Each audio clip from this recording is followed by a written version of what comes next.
Happy Monday, everybody. Every Monday, I like to do a meta review of Standard, covering the best of one, best of three, and sometimes a budget deck. And this week, I didn't find any budget decks, so we're just going to start off with the best of three cards or decks. And this week, what I like to do is I like to look at the Standard Challenge on Moto. I think that it represents some of the top tier play in best of three. And so first place for the Standard Challenge on May 18th was taken down by Boros Convoke by Swiftclaw. And if we compare this one to the Pro Tour that I covered during week 2 of Outlaws of Thunder Junction, we can see that they dropped the 2 copies of the Sanguine Evangelist, and they brought in a single copy of Get Lost. This being some, good targeted removal, able to hit creatures, enchantments, and planeswalkers. Bringing in an additional copy of the War Leader's Call. So we're going for a 4-4 split. And then as far as the lands go, they've dropped 1 copy of Mirix and 1 mountain to bring in a Plains and a Thran Portal to give us even more flexibility on having 1 red and 1 white on turn 1. As far as the best of 3 sideboard goes, we can see that they took out the 2 copies of the Destroy Evil and took out 2 copies of the Invasion of Gobekon. If you want to know which cards are best against which matchups, I highly recommend checking out my sideboard guide where I go over each card individually. And you can kind of figure out, like I mentioned, Destroy Evil's looking a little bit worse because Esper Midrange is pulling out, at least some copies were exploring, pulling out the Wedding Announcement and Virtue of Loyalty. And Invasion of Gobekon is really good in the best of 3 scene against Esper Midrange and Mono Red to slow their tempo.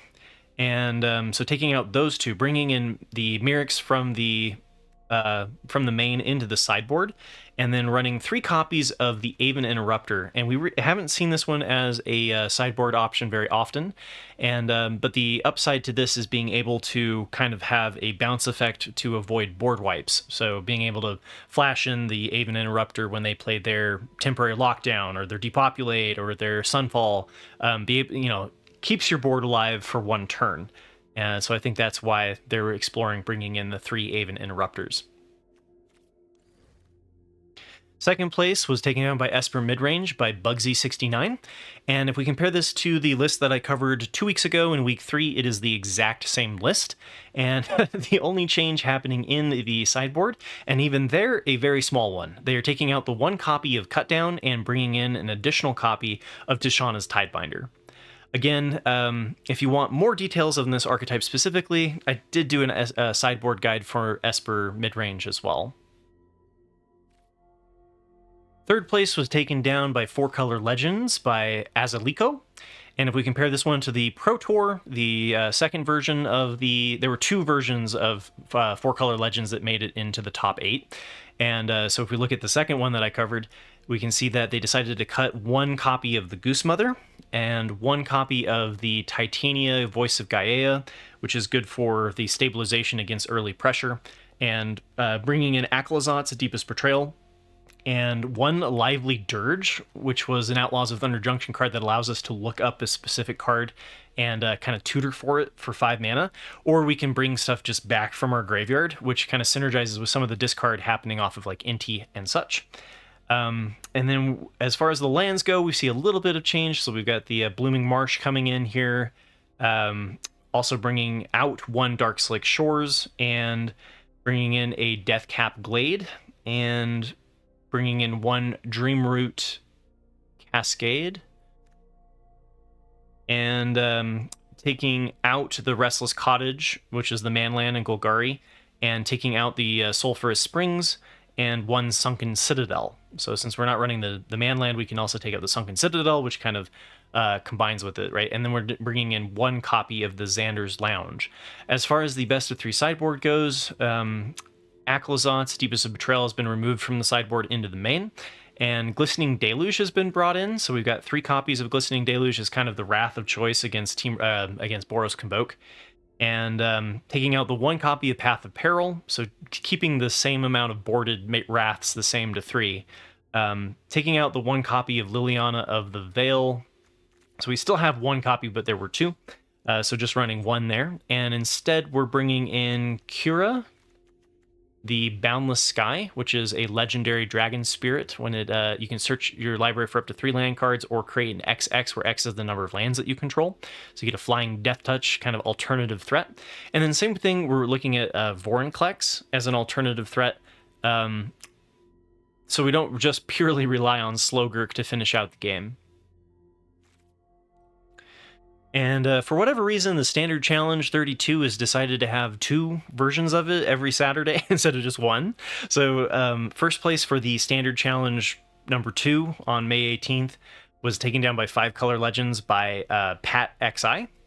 And so if we compare this one to the same list from the Pro Tour, we can see that they also cut 1 copy of the Goose Mom and brought in 1 copy of Aclazotz in the main. And then also brought in a Blooming Marsh and cut 1 Darkslick Shores and brought in a Deathcap Glade and cut the Restless Cottage and the Sunken Citadel. They didn't cut the Sulphurous Springs though. And they also brought in 1 Xander's Lounge.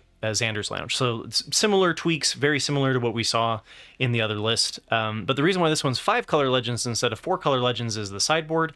This one is deciding to cut the Aclazotz from the sideboard, bringing it into the main.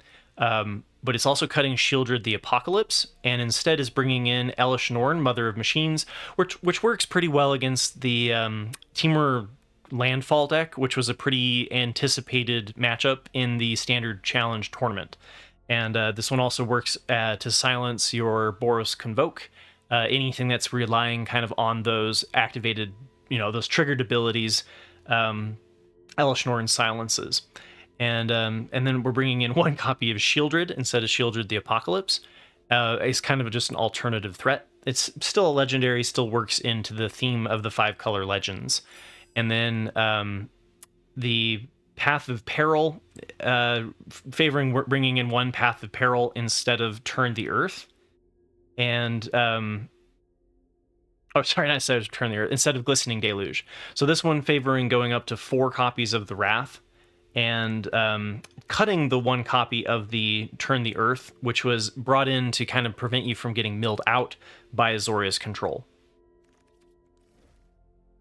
Second place for the Standard Challenge on May 18th was taken down by Mono Red Aggro by Ryumi I. Massacred that one. Okay, so we haven't seen Mono Red Aggro since Mogged piloted a top 3 finish in the last week of Murders at Karlov Manor. So if we compare it to Mogg's lists, we can see that there have been some changes. So bringing in an additional copy of the Bloodthirsty Adversary and a 4th copy of the Charming Scoundrel, bringing in 2 copies of the Feldon Ronim Excavator to give us a little bit of dig, and going for many fewer creatures, so we're really lowering the number of threats. So we're getting rid of the 3 copies of the Fugitive Codebreaker, the 2 copies of Godric Cloaked Reveler, and the 2 copies of Squee, and the 1 copy of Thundering Raiju. And because we have a lot fewer creature threats, we're dropping the 2 copies of Monstrous Rage, as well as 1 copy of Play with Fire, and 1 copy of Lightning Strike, and bringing in 3 copies of Obliterating Bolt, which deals 4 damage, and then if the creature dies, it would be exiled. And bringing in 2 copies of the 3 copies of the Scorching Shot, which allows us to deal 5 damage to target creature for 2, and is kind of an alternative to the Witchstalker's Frenzy. So this list is ditching the Witchstalker's Frenzy, and I like that because the Bloodthirsty Adversary doesn't really work with the stuff that costs more than 3. So Witchstalker's Frenzy, although it gets discounted, still has a higher mana cost. So with the Bloodthirsty Adversary on 5, we can play back a Scorching Shot and largely treat that as the Witchstalker Frenzy. And curious to see if this sort of change filters down into best of 1 in the coming weeks or not. And but we are running the 4 copies of the Urabrask's Forge. This one you see a lot more in best of 3 than you do in best of 1, just because the meta tends to be full of more control decks than best of 1. And so bringing in the 4 copies there to eventually overrun our opponent. And we're bringing in a copy of Mirix to help also against the control, as well as an additional copy of the Mishra's Foundry. And to make room for it, we're cutting the 2 mountains.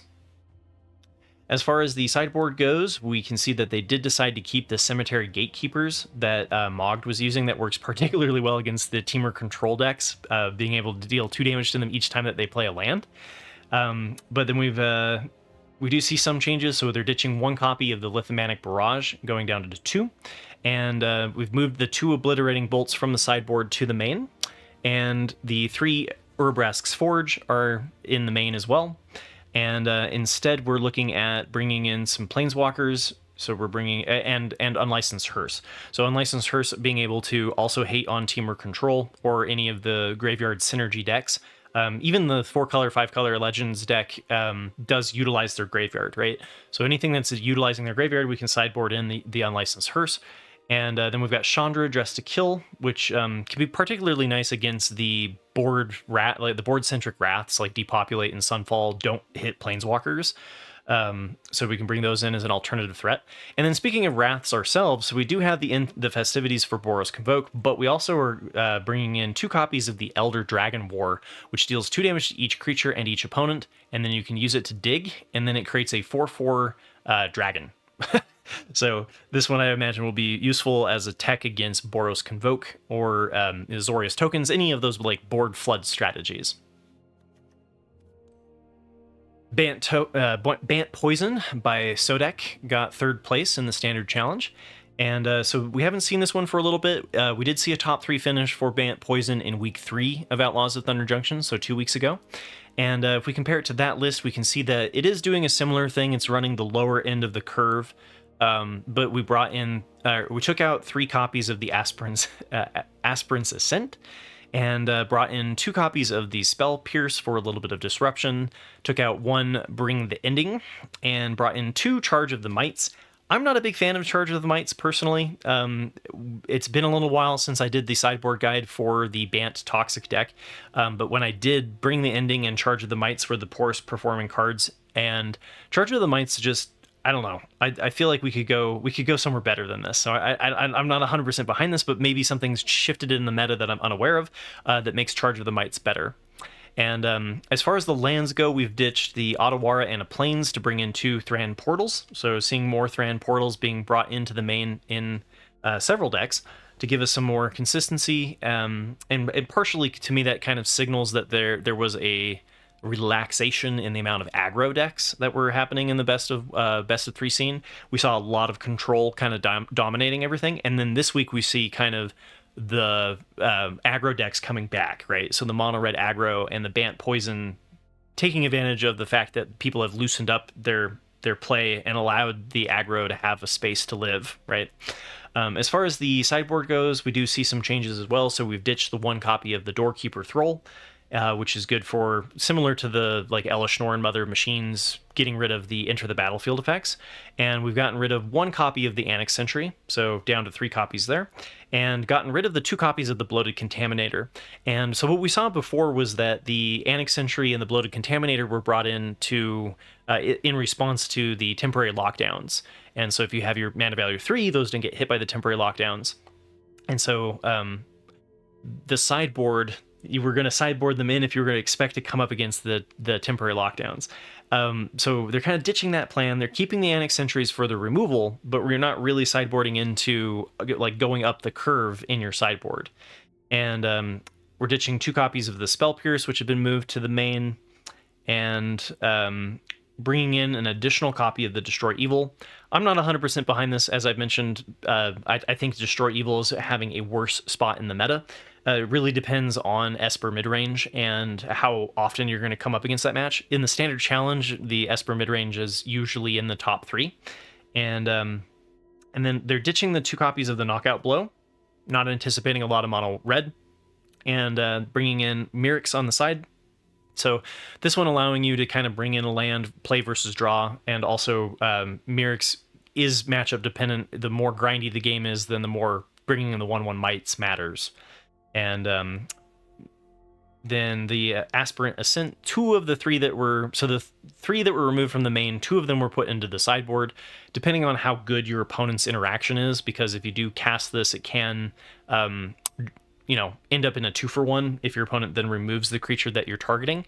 But in response to red removal, you can give something +3, which can then help it survive, right? So it depends really like what matchup you're coming in about whether or not you have the Aspirant's Ascent in teched in from the sideboard. And I like it more as a sideboard card than having 4 copies in the main. And Then we're also bringing in the 2 more copies of Bring the Ending, so we could fully go into 4 copies of Bring the Ending if we wanted to. And then we have 2 copies of the Fateful Absence, which gives us the destroy target creature, and then that they create a clue token. So if we're coming against problematic creature-based threats that are slowing our plan, we can bring in the Fateful Absence. All right, now on to the Standard Challenge 64, which happens on Sundays and is the big best of 3 tournament of the week. And so first place was taken down by Azorius Control by Ignotus 97. And if we compare this one to last week, which had a lot of Azorius Control, we can see that they decided to... And I also did my sideboard guide on Azorius Control last week. So we can see that they decided to bring in the 4th copy of the Wandering Emperor and ditch 1 copy of the March of Otherworldly Light. This card has not been performing particularly well in the Esper Midrange matchup. And brought in 1 copy of the Get Lost, which is good against the Golgari midrange and the mono red, anything that suffers from getting their early stuff removed. And then also gives this list a answer to Liliana of the Veil in black. Ditching 1 copy of the Depopulate, going down to a single copy there, and bringing Farewell from the sideboard into the main. So if you go and watch my sideboard guide, you can Farewell was good against the top 3 matchups of Esper Midrange, Azorius Control, and Temur Control, being able to exile their graveyard. So I think that as long as those are going to be like your popular matchups, the Farewell is a good one to probably start in the main.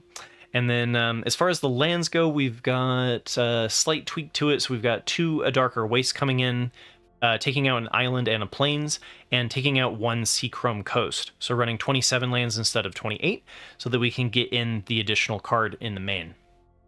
As far as the best of 3 sideboard goes, we can see that they too brought in the Elish Norn, Mother of Machines, and I think this again is because of last week there being 3 top 3 finishes by Temur Landfall, to really kind of hate on that deck.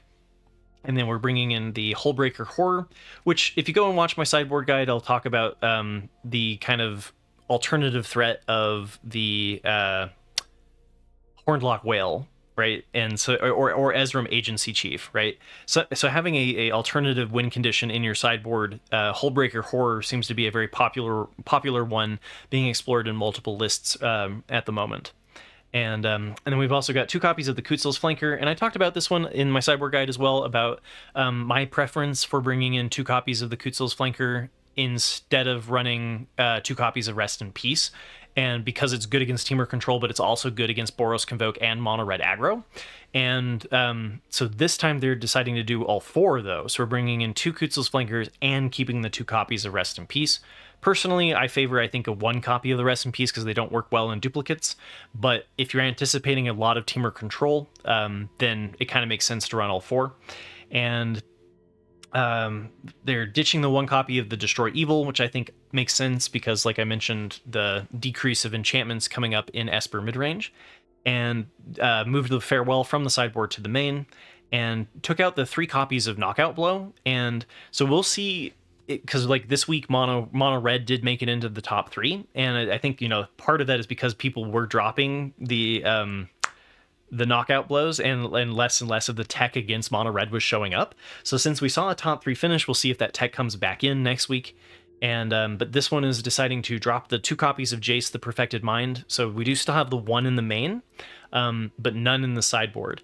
And I don't know if this is a signal anticipating less of the Azorius Control mirror match, or just the Planeswalkers were getting teched against by the increase of the Tachana's Tidebinders. Either way, we saw this kind of this trend, and we'll see it again, ditching the 2 copies of Jace. And the 1 copy of the Wandering Emperor is still kept. It's moved from the sideboard to the main. And then we've got Get Lost, an additional copy there, and 2 copies of Negate. And I'm not sure how I feel about Negate, so like I talked about this a little bit during my sideboard guide analysis of the previous week's winner. And so Negate's one that you typically bring in against Azorius Control and against Domain, and I'm not necessarily sure that it's necessary, right?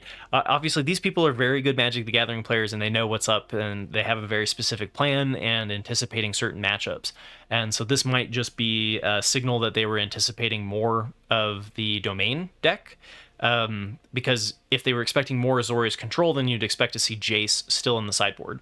So some interesting things to speculate about and go, yes, of course. Oh, and then last but not least, one copy of the Sunset Revelry. This one has some good matchups as long as your opponent is on a board-centric strategy, and giving you some of that life and being able to draw a card if they have more cards than you can work even at even matchups like Domain. All right, second place was taken down by Mono Black Midrange by Against. And so this is really cool, you know, like week 5 into a format and we're still seeing innovation. So last week we saw the Gruul ramp deck. We've seen Esper Control. Like, you know, it's cool to see that there are still new archetypes that are making it into the top 3 in the standard challenge. And so this week, yeah, this one is a new one. So we've got Duress to hate on people's hands, cut down, go for the throat. A lot of just like your classic black removal, long goodbye. Deep Cavern Bat. We've got the Caustic Bronco, which we've seen kind of being explored. You can end up dealing a ton of damage to your opponent with the Caustic Bronco's saddle ability. And we've got Graveyard Trespasser to hate on graveyard-centric strategies. We've got 1 copy of Gix, 2 copies of Kervik the Punisher, which allows us to recast our black removal, 4 copies of Liliana of the Veil to really hate on control and make them discard cards, 2 copies of the Archfiend of the Dross, which can be particularly punishing to red-based removal, and then Childred the Apocalypse as a classic, and 2 copies of Gisa the Hellraiser, which is kind of, we've been seeing this one a little bit more in best of 1 for the crime committing decks in mono black, and you know, I think best of 1 is probably a little bit too fast for Gisa, but best of 3 definitely seems like this would be a good place for it. And as far as the lands go, we've got 4 copies of Mishra's Foundry, 4 copies of the Cavern of Souls to prevent us from getting countered, and Takanuma to bring back our Planeswalkers and our big threats like Shieldred and Gisa. And then as far as the best of 3 sideboard goes, we've got the 4th copy of Duress. If we end up against like Azorius Control or something that's got a lot of hits for Duress, we could bring that in. We've also got the Glistening Deluge, one copy of it, but we have 4 copies of the Path of Peril. So this is really the answer for the Temur Control. I keep saying Temur when I mean to say Boros Convoke, the board flood strategies. 3 copies of the Hostile Investigator, and this was a new one that we got at Outlaws of Thunder Junction. It's a built-in 3-for-1. So it's a 4/3 for 4 that then makes them discard a card and then gives you a clue token that you can then sacrifice to draw a card. So if the deck is really about the outvaluing your opponent, then you're going to bring in the Hostile Investigators. I'm not certain off the top of my head, but the like Golgari midrange, another midrange deck, I would guess is where the Hostile Investigator is going to shine. And then we've got 2 copies of the Cruelty of Gix, and being able to hate on your opponent's hand and then tutor something up specifically, or reanimate a threat from the graveyard.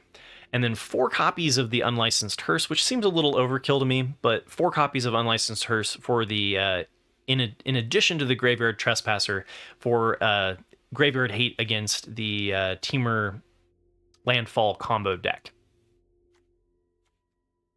And then 3rd place was taken down by Azorius Control by Mastari Maddie. And we've seen them before piloting this archetype to success in the standard challenges. So congratulations again, Mastari Maddie. And if we compare this to last week's list, we can see that they just decided to ditch the Tishana's Tidebinder, so just running 1 in the main here, and bring in the 4th copy of the Wandering Emperor, and take out 2 copies of March of the Otherworldly Light. So both lists deciding to drop the March of Otherworldly Light. And as I mentioned in my best of 3 sideboard guide for Azorius Control, this one being bad against the Esper midrange decks specifically. Excuse me. And then we've got 1 copy of the Essence Scatter and Get Lost and Negate. So bringing Negate in the main. And to make room for this, we're also ditching the Depopulate and bringing in the 1 Farewell. So very similar kind of additions with slight variations from the other Azorius Control winner. And then as far as the best of 3 sideboard goes, we do see some slight changes. So this one deciding to bring out the Chrome Host Sea Shark, bringing in the Tishana's Tidebinder from the main to the sideboard, and bringing in Elish Norn, Mother of Machines. So again, this being a very popular choice against the Temur Control deck, and bringing in the Hullbreaker Horror. So both Azorius Control decks bringing in that alternative threat, and taking out the 2 copies of the Kutzil's Flanker, or sorry, bringing in 2 copies of the Kutzil's Flanker. So this one also doing 2 Flankers and 2 Rest in Peace. Again, signaling, I think, an anticipation of a lot of Temur Control. And then they're dropping the Destroy Evil. The Farewell has been moved from the sideboard to the main. The 3 knockout blows have been taken out, as well as the 2 copies of Jace. So both deciding not to go for the Azor. Like, Jace was particularly good in the other Azorius Control mirror match, being able to mill out your opponent. So both not deciding to not go that direction. Both deciding to pull the Wandering Emperor from the main, or from the sideboard to the main. And this one bringing in the Mirrex as an alternative sideboard option, which we've seen a couple of lists doing this week, and bringing in one of the March of Otherworldly Lights to the sideboard instead of getting rid of it entirely, and then the second copy of Get Lost, like we saw in the other one as well, being in the sideboard that you'll bring in if the matchup is particularly advantageous for it. All right, and now for best of 1. I know that best of 3 is not everybody's jam, but I do think that there's some interesting insights, even for best of 1, that usually filter their way down. For example, in Boros Convoke, we saw the Pixie being explored in best of 3 before we started seeing it show up in the tracker data in best of 1. So, but you know, best of 1 is a different meta and a different tempo than best of 3, and part of that is because of the hand smoother that makes it so that, you know, you can kind of abuse a lower land count, and tends to favor aggro because of that. And so number 1, according to Untapped, which is my favorite tracker of choice, the number 1 winningest archetype for week 5 is Mono White Humans. And so if we compare this one to week 3 of Outlaws of Thunder Junction, we can see that they decided to bring in 1 copy of the Recruitment Officer, cut the 2 copies of the Voice of the Blessed, which was being kind of leaning off of the life gain from Lunarch Veteran and the Intrepid Adversary, and instead is bringing in a 4th copy of Adeline Resplendent Cathar. And this card's just amazing, right? I mean, this is like hard for mono red to deal with, especially. And as far as the lands go, we've got 1 Cavern of Souls down, and we're bringing in an additional Mishra's Foundry. If you do end up against control, the Cavern of Souls can be a little bit awkward with the casting of the Ossification, but usually not a big problem. And then Evangelist is also a Vampire Cleric, so not a human, but usually the Cavern of Souls isn't problematic, so I was kind of curious to see this one being dropped from 4 to 3. And then, Voice of the Blessed isn't a human either, so but it did have the Cleric synergies with the Lunarch Veteran. So my line of thinking that I'm not doing a great job talking about is I would have expected Cavern of Souls to be dropped when you had the Voice of the Blessed in, and then cutting the Voice of the Blessed makes there more human count overall, and then I would expect the Cavern of Souls to go up, right? Either way, it's probably because the amount of colorless lands that you can end up in your hand with the addition of the 2nd copy of the Mishra's Foundry. And but yeah, if you haven't tried the Mono White Humans deck list out, it is it's particularly good at crushing the mono red in best of 1. Number 2, according to Untapped, was Rakdos Aggro, and if we compare this one to the one that I covered last week, we can see that they ditched the 2 copies of the Kinra's Spell Spear, which is the prowess that can switch and flip over into the double prowess for 3 and Phyrexian blue mana, and brought in 2 copies of the Felden Ronom Excavator for a little bit of additional dig, and dropped an Antagonize. The previous list was 61 cards, and so this one's actually 60, and deciding to bring in Sokenzon, Crucible of Defiance over a Mountain. Number 3 was Mono Red Prowess, and if we compare this one to last week's list, we can see that the Fugitive Codebreaker has been brought up to a 4th copy. We've brought in 2 copies of Squee. Although it doesn't have Prowess, it can be difficult for your opponent to remove outside of Exile, and I think helps make the deck a little bit better against Mono Black, which can be a difficult matchup for this deck because of the early interaction of Cut Down and Go for the Throat. And then bringing out 2 copies of the Shock and taking out 1 mountain, so running 18 lands instead of 19. All right, number 4 was Boros Convoke, and if we compare this one to last week's list, we can see that the Nurturing Pixies got pulled out, and instead are deciding to bring in the Yotian Frontliner and the Charming Scoundrel. And the Charming Scoundrel we don't usually see in the Boros Convoke lists. I thought it was kind of interesting because it does create a treasure, kind of like the Voldaren Epicure, Novice Inspector, gives us another Gleeful Demolition target, or we can use it to draw a card if we've run out of... because if you have an empty hand, then you can just draw with this. And so I thought that was kind of an interesting inclusion. The reason why I talk about what cards were in and what cards were not in the weeks is so that in case you're new and you're coming into Standard for the first time, if the cards are being taken out and added in different weeks, it kind of gives you an idea of what the core of the deck is, right? And so this week we've seen an addition of the War Leader's Call, so running a 4-2 split, which was pretty common.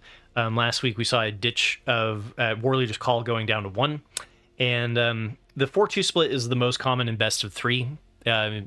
So we've seen kind of a fluctuation in best of 1 where 4 cases of the Gateway Express are run or 4 cases of the War Leader's Call are run, really depending on whether or not how much Azorius Control is in the meta compared to mono red. Right, so generally we see more case of the Gateway Express when there's more mono red. We see more War Leader's Call when there's more control.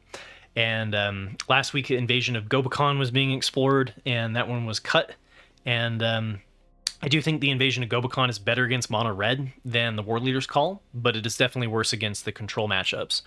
As far as the lands go, we brought in 2 more copies of Mirrex, which if you're if the deck is, I don't know how I feel about this, because like it can be a little bit awkward mana wise to have that many colorless lands, but it does give you that recurring threat that you can kind of grind out against control with. And to make room for these 2 Mirrex, we're dropping a mountain and a plains. Number 5 was Temur Control. And if we compare this one to week 3 of Outlaws of Thunder Junction, we can see Colossal Sky Turtle has been brought into the main, as well as a 4th copy of the World Soul's Rage. And to make room for it, we've cut 1 copy of Spelunking, which works particularly well with the Nissa Resurgent Animist to be able to do your combos immediately, because then your lands that you fetch from your sack lands are entering untapped, and so they create a mana off of Nissa, but then you can also tap them. Depending on the enchantment hate and such, right? Spelunking is kind of hit or miss. And then as far as the lands go, they've ditched 1 Echoing Deeps, which was brought in to kind of up the total amount of sack lands. So deciding to run 29 instead of 30. And the majority of lists I've seen have been running 30 as kind of a standard. And but this one probably needing it a little bit less with the Sky Turtle and the Shigeki loop. So it depends on whether or not you're including that. And this one, we do see this as like an alternative in best of 3 lists, usually not making it into the best of 1 main board. All right, number 6 was Gruul Aggro, which is doing a lot of what the mono red Prowess and the Rakdos Aggro is trying to do. And so if we compare this to week 2 of Outlaws of Thunder Junction, which was the last week it was in the top 8, we can see that's the exact same list. So just really quickly, the general plan is to make Picnic Ruiner into a 4 power with like a Mirror and Bane splitter and kill your opponent in 1 turn, right? So we're running a lot of the combat tricks, the Cacophony Scamp, Audacity and Giant Growth and Monstrous Rage, all of these combat tricks, very similar to the mono red Prowess strategy. And then this list is deciding not to run the Thran portals and instead is running the 3 copies of the Rockfall Veil. Again, this one is not my favorite way to run it, because I prefer to take the damage from the Thran portals to have the flexibility in my mana, especially because this deck can struggle to actually have 2 or more lands in play. So if you're playing it, the tracker says this is the superior version. I'd always be curious about Thran portal though. And then number 7 was Mono Red Aggro, and this used to be the deck to beat. So it has dropped all the way down to number 7, really showing you kind of the meta shifting towards the Prowess decks, and probably a reason why we see more interaction being played. just in general across the board. And so this one, if we compare this one to week 4, so last week, we can see that Chandra Dressed to Kill came in. Again, this one is particularly good against the boards that are running temporary lockdowns, depopulate, sunfalls, because those wraths don't hit planeswalkers. And then we've got the 2 copies of the Bloodthirsty Adversary, and we're cutting all 4 copies of the Charming Scoundrel, and we're bringing in an additional copy of Godric and an additional copy of Squee, and bringing in an additional copy of Monstrous Rage, and taking out the Witchstalker Frenzies. So we don't see the Scorching Shots that we saw in Best of 3 that I'm curious about with the Bloodthirsty Adversary. So we'll see if that changes over time, but favoring not running the Witchstalker's Frenzies either way. And then bringing in an additional copy of Sokenzan Crucible of Defiance for Mountain. Sometimes we see this go up to 2 copies. It can be a little awkward when it's your only source of your only land in hand, because you have to like tap the one that's in play and then play the Sokenzan from your hand, and it can get a little bit awkward. But it does give you that additional synergies from flooding out, right? Being able to trigger Celebration on Godric specifically. So the last deck that I'm not going to cover this week, number 8, was Azorius Control, and it's the same exact list as I covered last week. So if it's exactly the same and no changes have happened, I don't want to just cover it every week. Maybe I should. But anyway, if you really love Azorius Control, it is a top 8 deck in the best of 1 according to the tracker, and you could just grab it from last week's video. So that's it for the meta review. I hope it gives you a good idea of what is going on in the best of 1, best of 3 meta. As always, let me know in the comments below what I missed, what I could improve upon, all that. I do appreciate your feedback, and good luck crushing your matches and RCQs and tournaments and climbing the ladder in arena, whatever version of Magic that you decide to play. So take care, everybody, and I'll catch you all next week for another meta review.